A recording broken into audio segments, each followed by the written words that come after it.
తిరుమలకు సంబంధించి తనకు సమాచారం ఇస్తున్నారని టీటీడీలోని కొందరు ఉద్యోగులు, స్వాములు, పండితులను బెదిరిస్తున్నారని వైసీపీ సీనియర్ నేత భూమన ఆరోపించారు.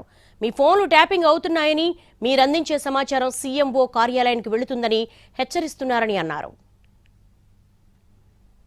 తిరుమల స్వామి క్షేత్రంలో ఉండేటువంటి ఉద్యోగస్తులనందరినీ కూడా శ్రీవారి కళ్యాణం జరిపేటువంటి సంపంగి మంటపంలో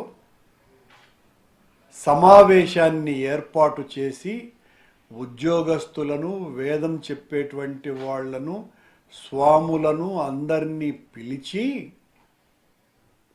ఈ పెద్ద మనుషులు, కొండ మీద ఉన్నటువంటి పెద్ద మనుషులు, టీటీడీ పెద్ద మనుషులు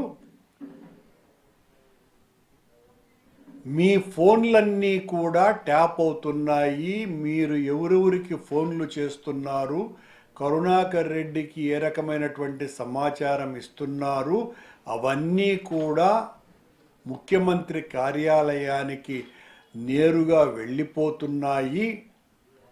మేము మీ మంచి కోసమని చెప్తున్నాము. మీరు ఒకవేళ ఇరుక్కుంటే మిమ్మల్ని ఎవరు కూడా కాపాడలేరు.